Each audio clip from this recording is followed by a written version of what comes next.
Aaron and Acadiana is Ollie Bear. So before we can conquer the world of pickleball, I think you agree, we have to understand the concept behind it. We have to understand why pickle is even part of this. Lucky for us, we've got the experts live in studio with Al Abear teaching us everything we need to know. Guys, the big question, why is it called pickleball? Great question, Alex. Jenny and Greg Thibodeaux know exactly why. Who wants to field that question? Jenny, I'll let you take it first. Okay, so pickleball was first invented in 1965 in the state of Washington on an island called Bainbridge Island.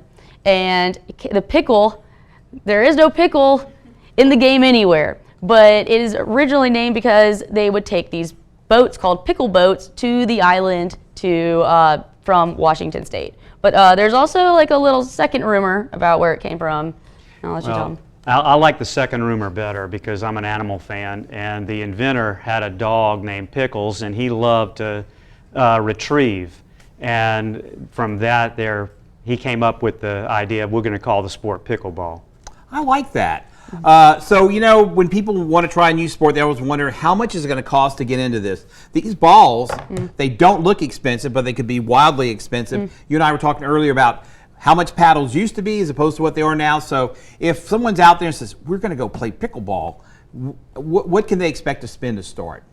Well, I think that most people want to get the starter pack. They see that when they go into the big box store, and they'll get a wooden paddle, which is relatively inexpensive. I think you can get 2 paddles and a couple of balls for around $50. Oh, that's not bad.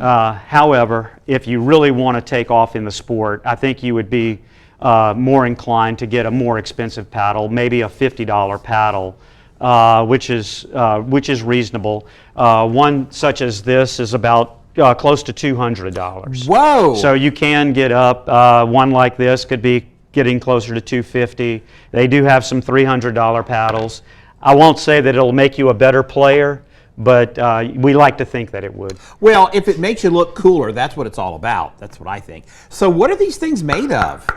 If this isn't wood, this is... So carbon fiber would be your face. There's also fiberglass. There's also like another like carbon composite. They're all kind of made differently, but usually I find the face to be more important. You'll find some paddles are really smooth, and then they start getting a little grittier, like sandpapery. So. And what do you prefer? So, you want the grittier paddle. You want the grittier paddle. You want the grittier paddle. And why for is sure. that? Because you want the paddle to be able to grip the ball, so you can hit with different types of spin, like top spin, back spin, or you can hit it flat too.